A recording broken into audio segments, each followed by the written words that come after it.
Hello, নমস্কার সবাইকে। সবাই কেমন আছো? তো সকালে ঘুম থেকে উঠে ফোন ঘাঁটছিলাম। ফোনে কিছু ভিডিও ছিল সেগুলো এডিট করছিলাম। আর আজকে ভাবছিলাম যে আজকে দেখি একটা ব্লগ ভিডিও তৈরি করার চেষ্টা করব। তো জানি না পারবো কিনা। প্রত্যেক দিনই ভাবি যে আজকে ঘুম থেকে উঠে সুন্দর করে একটা ব্লগ ভিডিও শেয়ার করব বা তৈরি করব। কিন্তু প্রত্যেকদিন ভেবেই যাই কোনো না কোনো কারণে হয়তো ক্যামেরা অন করা হচ্ছে না বা তাড়াহুড়ার জন্য ফোনটা যে ক্যামেরা অন করে যে ভিডিও করব সেটা আর হয়ে ওঠে না আর কি। তো আজকে চিন্তা করেছি দেখি আজকে একটা ভিডিও তৈরি করব, জানি না পারবো কিনা, চেষ্টা করব। তো দেখা যাক। তো সকালে ঘুম থেকে উঠেই তো ভিডিও এডিট করলাম, এডিট করে এখানে বসেই আছি। সকালে এখনো রোদ ওইরকম ভাবে উঠেনি, খুব ঠান্ডা একটা আবহাওয়া, ভালো লাগছিল। তো চলো সকালের কাজ শুরু করি। আর এমনি তো এখন চলে যাবো রান্নাঘরে, দেখি যাই কি রান্না করি। আর সকাল থেকে ভিডিও এডিট করছিলাম আর ভাবছিলাম যে প্রত্যেক দিনই ভাবি যে ভিডিও দিব, কিন্তু সেটা আর হয়ে ওঠে না। তো চলো যাই রান্নাঘরে, তারপর তোমাদের সঙ্গে আবারও কথা হচ্ছে। এদিকে পূর্ণের বাবা কিছুদিন আগে একটা কলার ছড়ি নিয়ে এসেছিল, সেটা কাঁচাই ছিল, বলেছিল যে ধীরে ধীরে পাকবে, তো পূর্ণ আছে, প্রহর আছে, আমরা আছি, আমরা সবাই মিলে খাবো। তো সুন্দর একটা একটা করে সুন্দর পাকছিল ধীরে ধীরে। তো এখন না হুট করে দেখি, দেখো সবগুলো কলা কি সুন্দর হলুদ বর্ণ হয়ে পেকে গিয়েছে। কিন্তু এতগুলো কলা তো আর একসঙ্গে খাওয়া যায় না, আর এতটাই পেকে যাচ্ছিল, পরবর্তীতে বেশি পেকে গেলে কিন্তু এটাও ভালো লাগবে না। তাই আজকে পূর্ণের বাবা বলছে যে এই কলার ছড়িগুলো কেটে দিই ফ্রিজে রেখে দেওয়ার জন্য। তো আমিও বলেছি ঠিক আছে, কেটে দিলে ফ্রিজে রেখে দিলে হয় কি যে খোসাটা একটু কালো হয়ে গেলেও কলাটা কিন্তু ভালো থাকে। আর কলাগুলো দেখো দারুণ সুন্দর একটা কালার এসেছে, জানো তো। তো এদিকে পূর্ণের বাবা সবগুলো কেটে দিচ্ছিল আর আমি এখানে বসেছিলাম। আর এমনি তো না আমার কিন্তু এই কাটার সম্পর্কে ধারণা নেই, আমি শুধু দেখছিলামই। আর এদিকে দেখো, এই যে দেখো তোমাদের কাছ থেকে দেখাই, এই যে এরকম করে না ছুটে যাচ্ছে কলাগুলো, পেকে এসেছে, এই জন্য এরকম করে ধীরে ধীরে ছুটে পড়ে যাচ্ছে। তাই ভাবলাম যে ফ্রিজেই রেখে দিই, এতে করে ভালো হবে, ধীরে ধীরে খাবো। আর একসঙ্গে তো এতগুলো খাওয়া যাবে না। তো পূর্ণের বাবা এগুলো কেটে সবগুলো ঝুড়িতে গুছিয়ে দিচ্ছিল। আর যেগুলো ছুটে গিয়েছে ওইগুলো আমরা আলাদা ঝুড়িতে রেখেছি, আর যেগুলো ভালো আছে এটা আলাদা ঝুড়িতে আছে। যেগুলো ছুটে গেছে সেগুলো আগে খেয়ে নিব, আর যেগুলো ভালো আছে এগুলো ধীরে ধীরে পরে খাবো, মানে আগে ভাঙাগুলো তারপরে ভালোগুলো। তো এদিকে সব তো গুছানো হয়ে গিয়েছে। পূর্ণ এসেছিল, পূর্ণকে বললাম যে মামনি একটা কলা খাবি? ও তো বললো যে না, আমি খাবোই না। তো যাই হোক, ও আবার স্কুলে যাবে, তার জন্য খুব জলদি রেডি হচ্ছিল।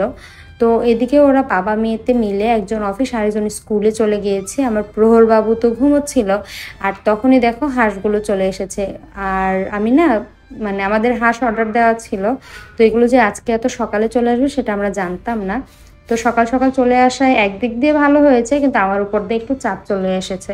তো প্রহর বাবু যেহেতু ঘুমোচ্ছে, আমি জলদি এইখানে হাঁসগুলো কেটে নিয়েছি, তাই তোমাদের সঙ্গে তেমনভাবে শেয়ারও করা হয়নি।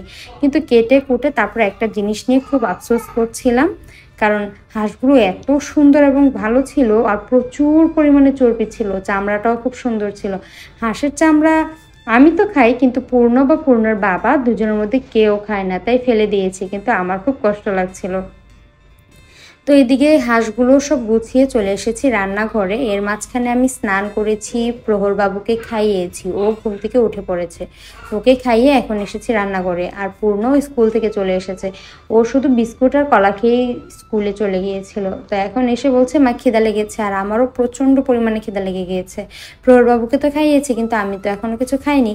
তো ভাবলাম যে পূর্ণ বলছিল যে ওকে নুডলস করে দেওয়ার জন্য, তাই ওকে যেভাবে করে দিচ্ছি আমিও আমার জন্য এখানে করে নিচ্ছি, কারণ আলাদাভাবে অন্য কিছু করব সেই মানে ইচ্ছেটা এখন আর হচ্ছে না, কারণ প্রচুর খিদা লেগে গিয়েছে। তাই মা মেয়েতে মিলে একসঙ্গে একই রকমভাবে নুডলস করে নিচ্ছি। আর হ্যাঁ, এইভাবে রান্না করলেও খারাপ হয় না, যেহেতু পূর্ণর জন্য করছি এখানে আমি মরিচ দিচ্ছি না, কিন্তু আমি যখন খাবো সঙ্গে কাঁচা মরিচ বা কাঁচা লঙ্কা যেটাই বলি সেটা নিয়ে নিব, এতে করে খেতে ভালো লাগে। আর এমনিতেও দুটো ডিমও এর মধ্যে দিয়ে দিয়েছিলাম, যাতে একটু মানে খেলে যাতে একটু শক্তি পায় আর কি, কারণ সকাল থেকে কিচ্ছু খাইনি। তো চলো নুডলসটা করি, তারপর তোমাদের সঙ্গে আবারও কথা হচ্ছে।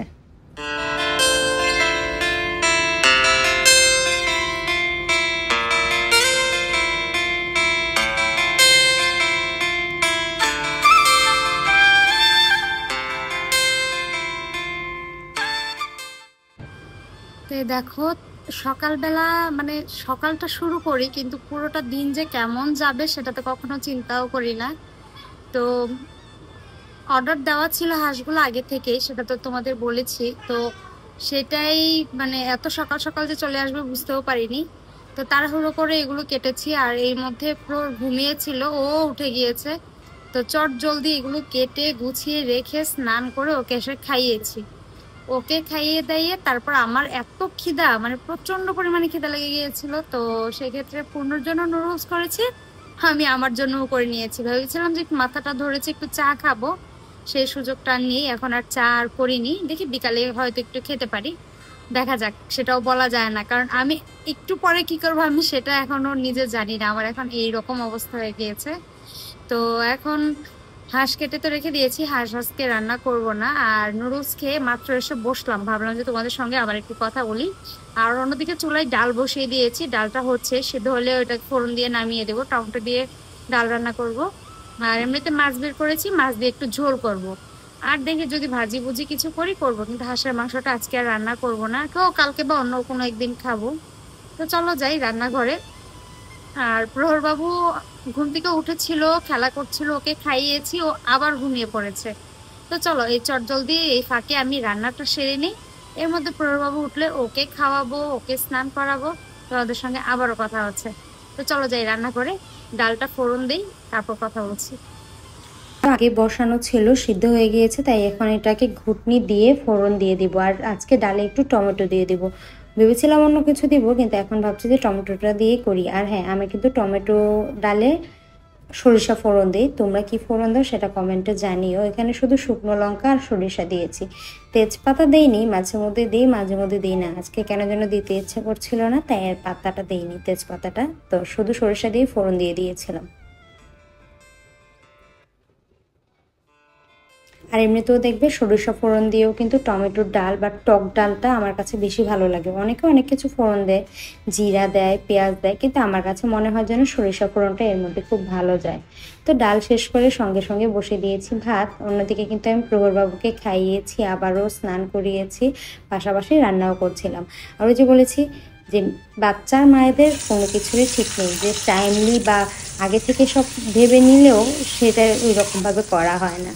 তো তোমাদের সঙ্গে রান্নাটাই শেয়ার করছি, অন্য কিছু আর শেয়ার করতেই পারিনি তাড়াহুড়োয়, কারণ রান্নাঘরে ক্যামেরাটা রেখেছিলাম। এদিকে ভাত ডাল হয়ে গিয়েছে, আর এখানে একটু বেগুন আলু দিয়ে একটু মাছের ঝোল করছিলাম।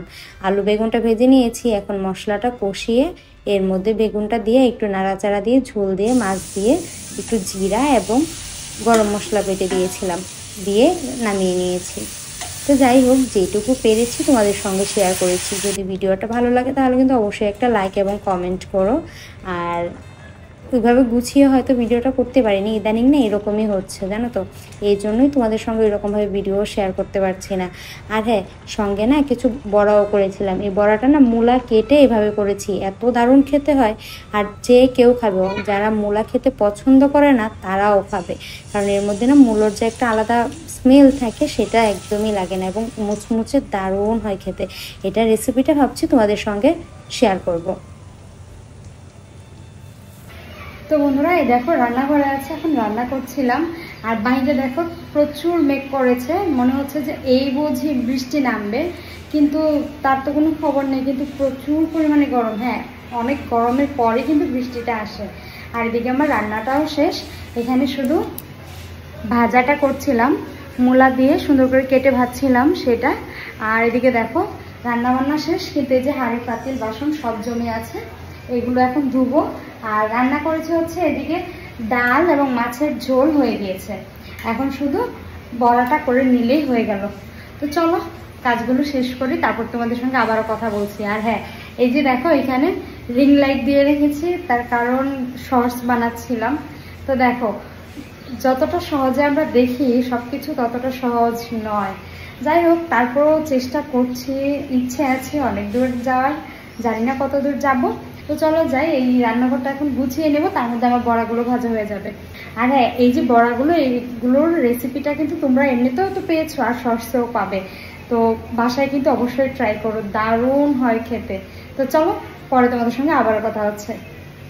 আর না আমি নিজেও বুঝতে পেরেছি কিছুটা আলাঝালা হয়ে গিয়েছে। যাই হোক, পরবর্তীতে আর একটু সুন্দর করে গুছিয়ে দেওয়ার চেষ্টা করব। আর ভেবেছিলাম তো বৃষ্টি হবে, কিন্তু বৃষ্টি আর হয়নি, একটু ঝিরিঝিরি বৃষ্টি হয়ে চলে গিয়েছে। আর এদিকে রান্নাবান্না শেষ করে রান্নাঘরের যে বাসন ছিল সেগুলো ধুয়ে নিচ্ছি, নয়তো এখন যদি ঘর থেকে বের হয়ে যায় রান্নাঘর থেকে, পরে এসে আর সেটা হবে না। তো বন্ধুরা, রান্নাঘরের সম্পূর্ণ কাজ সেরে নিয়েছি, সব ধুয়ে গুছিয়ে রেখে দিয়েছি। এই যে এখানে সব গুছিয়ে রেখে দিয়েছি। এখন চলে যাব, এই যে জল নিয়েছি, প্রহরবাবুকে একটু জল খাওয়াবো, ফিল্টারে করে দিচ্ছি, যদিও এখন জল খাচ্ছে না, একটু একটু দেই, ওর ইচ্ছে মতো ও খায়, আমি জোর করে দিতে ইচ্ছুক না, তো সেই ক্ষেত্রে একটু করে দিচ্ছি, ও যেটুকু খায়। তো চলো যাই, ওকে জলটা খাওয়াই।